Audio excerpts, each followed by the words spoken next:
ہماری کوئی ریلیٹو خاتون آئیں ملاقات کے لیے, ہماری محرم خاتون تھیں وہ. انہوں نے مجھے بتایا کہ میں کہیں بھی جاتی ہوں تو لوگوں کو نہیں پتہ ہوتا کہ یعنی میری رشتہ دار خاتون ہے وہ. تو بہت سی خواتین مجھے ویڈیو دکھا رہی ہوتی ہیں, یہ مفتی دیکھو, یہ انتہائی فضول آدمی ہے, اور ہم اپنے بچوں کو اب اس کے پاس جانے سے روکتے ہیں. کل کی بات ہے, خاتون نے مجھے بتایا, میں نے کہا آپ جب معاشرے میں چلتی پھرتی ہو تو لوگوں کو تو نہیں پتہ کہ آپ میری ریلیٹو ہو, تو کیا تبصرہ ہوتا ہے عورتوں کا نا. مردوں میں تو ہم چلتے ہیں, خواتین کا ہمیں نہیں پتہ چلتا کہ ان کے کیا کمنٹس ہیں. آزاد ذرائع سے ہمیں معلومات نہیں ملتی. تو کل کوئی خاتون آئی تھی ہماری ریلیٹو, انہوں نے بتایا کہ میں ایک جگہ بیٹھی ہوئی تو کسی خاتون کو نہیں پتہ تھا کہ یہ میری کوئی ریلیٹو ہے.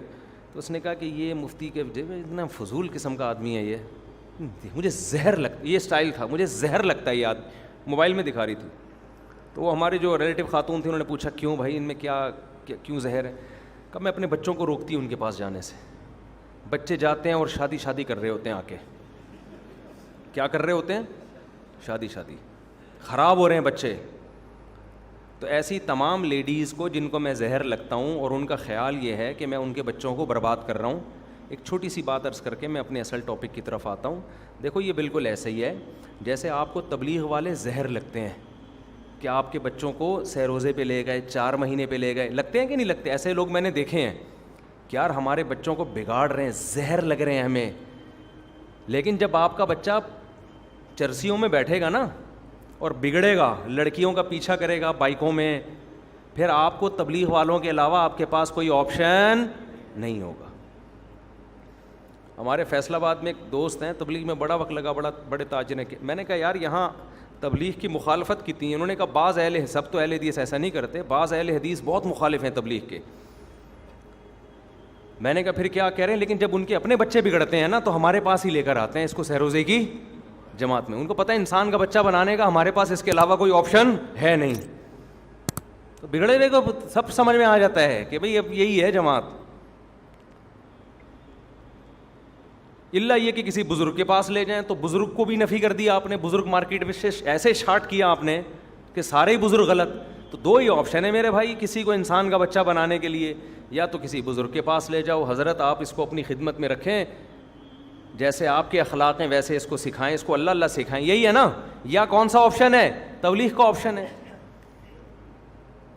تو اسی طرح جو خواتین جن کو میں زہر لگتا ہوں نا بہت زیادہ کہ ہمارے بچوں کو بگاڑ رہا ہے, جب تمہارا بچہ اللہ نہ کرے بگڑے گا نا, دیر سے شادی ہونے کی وجہ سے بچے بگڑتے ہیں, یہ سمجھ لینا. یہ پرانا زمانہ نہیں ہے کہ 40 سال میں شادی ہو رہی ہے تو عفت اور پاک دامنی کے ساتھ شرمیلے دولہا نے زندگی گزاری. دولہا کتنے شرمیلے ہوتے تھے, ہمیں یاد ہے ونس اپون اے ٹائم. جتنی شرمیلی دلہن ہوتی تھی اس کے تھوڑا سا فرق ہوتا تھا بس دولہا میں.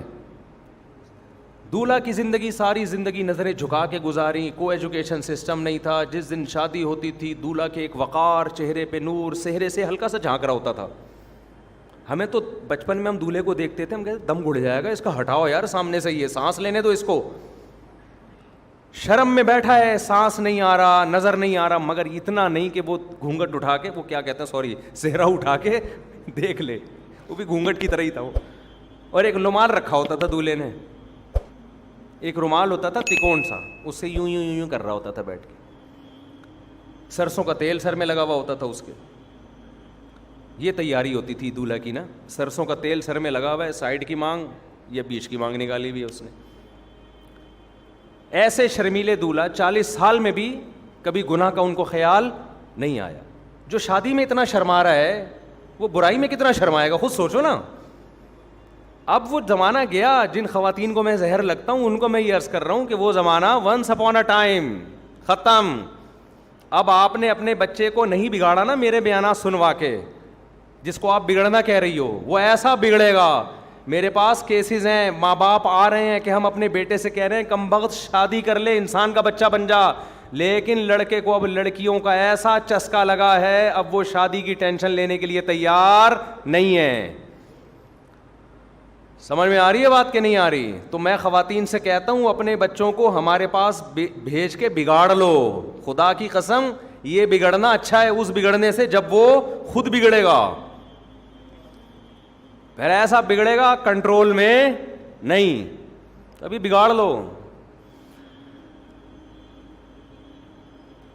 اچھا اب ہم دوبارہ آتے ہیں.